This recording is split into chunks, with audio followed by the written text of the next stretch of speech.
आप बच्चों को घर आकर के पूछो तुम्हारी सुबह से शाम क्या हुई, किसके साथ बैठा, क्या पढ़ा, हिंदी में क्या पढ़ा, अंग्रेजी में क्या पढ़ा। जिस दिन पूछने लग जाओगे बच्चे अपने आप आपके उन राहों पे चलने लग जाएंगे जिंदगी जानता, क्योंकि मैं यही मानता अपने बुजुर्गों की बनाई राह पर चलता बढ़ता, किताबों की दुनिया में कलम की नोक से यूं ही लिखता बढ़ता जाता। आपने बनाई है ख्वाबों की ये ज़मीं आसमां, उस पर सल के देखो ये महफिल है यहाँ जमा, उस पर चल कर देखो ये महफिल है जमा। मैं तमाम बुजुर्गों को प्रणाम करता हुआ महात्मा जी को संस्पर्श और हमारे राजनीति, शिक्षा और चिकित्सा जगत के साथ साथ बिजनेस और जिस फील्ड में भी हर व्यक्ति खड़ा है उनको जज्बाती सल्यूट करता हुआ समाज के इस मंच से 2-4 बातें रिक्वेस्ट करूंगा। प्रधान साहब ने जहां बात शुरू की, जो खत्म की, उससे आगे 3-4 बातें जो यदि हम कर लेते हैं, एक मोबाइल सबको दीजिए, लेकिन उसके डाटा रात को 8 बजे से सुबह 8 बजे तक बंद रखिए। मोबाइल बंद करने को नहीं कह रहा हूं, जो बच्चे पढ़ते हैं उनके डाटा बंद करिए, क्योंकि जितनी भी बीमारियां पैदा हो रही है तू तड़ाके से बात कर लेते हैं, हम बोलना बैठना बात करना नहीं सीख पा रहे हैं। कैलाश जी हमेशा कहते हैं कि जहां जाते हैं तो कम से कम 3 चीज सीख ले, बोलना बैठना और बात करना। हम पढ़े लिखे हैं, पढ़े लिखे जैसे दिखें, और जो साफाधारी आज ये पूरे लोग बैठे हैं इतनी संख्या में आए हैं, और या युवा लोग अपने एनर्जी के साथ लगे हुए हैं और जो अपना प्रतिनिधित्व अलग अलग फील्ड में करे मंच की तरफ है, और एक वो लोग हैं जो अभी घर बैठे हैं जिसमें हमारी माताएं, बहिनें, बच्चे हैं। चारों गाड़ी के टायर जब एक साथ खड़े हो जाते हैं तो आपकी गाड़ी की रफ्तार को कोई नहीं रोक सकता। आइए एक साथ खड़े होकर के ये तय करें, कंधे से कंधा मिलाकर, हाथ से हाथ मिलाकर एक साथ चलते हैं। कौन सी मंजिल है जो हमें मिलती नहीं, वो वक्त भी याद करो जिस समय लाइट, पानी, संसाधन कुछ नहीं थे, अकालों का दौर था। उस समय भी इन बुजुर्गों ने अपने आप को, स्वाभिमान को जिंदा रखा। इस कारण से आज हम यहाँ पर खड़े हैं। तो हम इन लोगों के प्रति जो इस संसार में नहीं है लेकिन आज के दिन के लिए उन्होंने संघर्ष किया होगा, उनके प्रति आज समर्पित भाव होकर के 4-5 चीजें तय करें।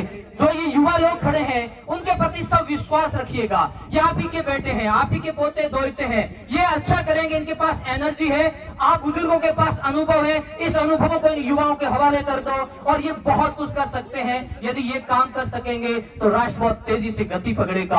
और युवाओं से रिक्वेस्ट रहेगी कि मोबाइल अपने छोटे बहन भाइयों के पास में, जिनके पास भी मिल रहा है, रात को 8 से सुबह 8 बंद करिएगा।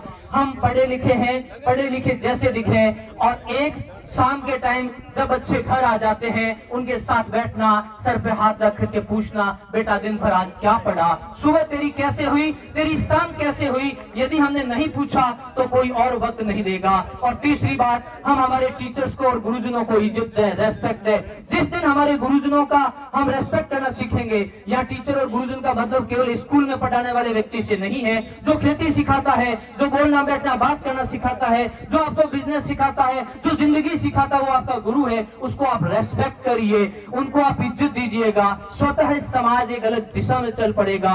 मैं बात कर रहा था, बच्चों को घर आकर के पूछो तुम्हारी सुबह से शाम क्या हुई, किसके साथ बैठा, क्या पढ़ा, हिंदी में क्या पढ़ा, अंग्रेजी में क्या पढ़ा। जिस दिन पूछने लग जाओगे बच्चे अपने आप आपके उन राहों पे चलने लग जाएंगे जिधर आप भेजते हैं। यदि हमने नहीं पूछा, दूसरों की पंचायतियां करते रहेंगे, एक कॉर्नर में आग लगेगी, हम इधर मोबाइल की वीडियो पे तालियां बजाएंगे, लेकिन ध्यान रखना कि वो आज जब आपके घर की तरफ आएगी इतनी प्रचंड होगी कि उसको आप रोक नहीं पाओगे। मोबाइल को 8 से 8 बंद करिए, बच्चे को दिन भर पूछिए, युवाओं पर भरोसा करिए, बुजुर्गों का कहना युवा आप मानोगे। और 5वीं बात कि हम इंसान हैं, इंसान के इंसान ही काम आएगा, कोई और नहीं आएगा।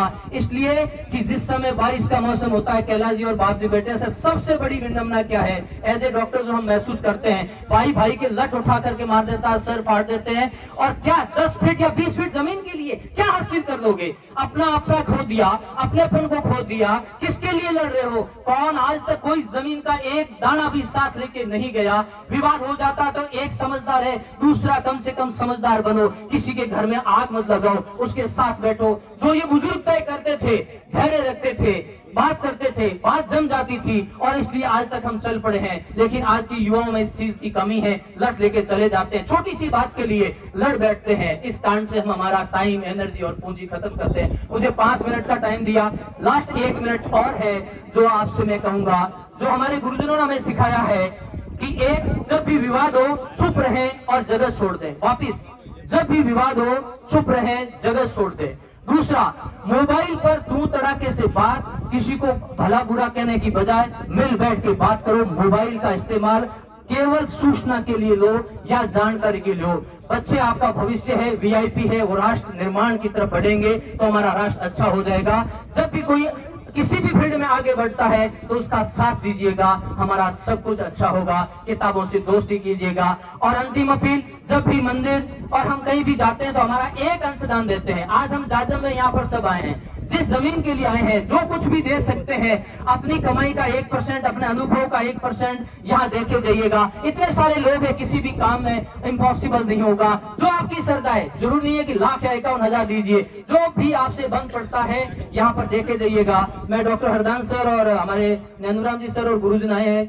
या यदि एजुकेशन इंस्टीट्यूट बनता है तो उस इंस्टीट्यूट में जितनी भी किताबें चाहिएगी वो हम 50 विलेजर की ओर से प्रोवाइड करवाएंगे, जितनी भी चाहिएगी, कभी कोई कमी नहीं रहेगी, क्योंकि पढ़ाई हमारी सबसे बड़ी ताकत है। जब भी आवाज दोगे हम तैयार मिलेंगे, क्योंकि हम डॉक्टर हैं, जिला अस्पताल बाड़मेर पाए जाते हैं। किसी को भी मदद की जरूरत पड़ती है, रघुराम जी और प्रधान साहब तो बैठे हैं और एमएलए साहब भी बैठे हैं, हमेशा इनके बच्चे भी हमारे पास पढ़ रहे हैं कैलाश जी, और हमेशा हमें संभालने आते रहते हैं। और एक बाप जी बैठे हैं यहाँ पर। इस बार 50 विलेजर ने सर लड़कियों को लिया है, 25 लड़कियों को लिया है। और खुशी की बात यह है कि जितने भी हमारे गुरु महाराज हैं, मठों की तरफ से एक एक बच्ची गोद ली जा रही है और पनौनियों की तली से भी एक बच्ची को गोद लिया है। और हम चाहते हैं कि जब हमारे गुरुजन इस फील्ड में आ जाएंगे तो हम एजुकेशन को बेहतर कर पाएंगे। हमारा यहाँ मकसद सिर्फ एक है कि जिस जगह बैठे एक ऐसा भवन निर्माण हो जहाँ एक अच्छा स्कूल हो, रहने की जगह हो, हमारे बच्चे इंग्लिश मीडियम में पढ़े ही नहीं, इंग्लिश मीडियम में पढ़े, बोले और आगे जाकर के विभिन्न विश्वविद्यालयों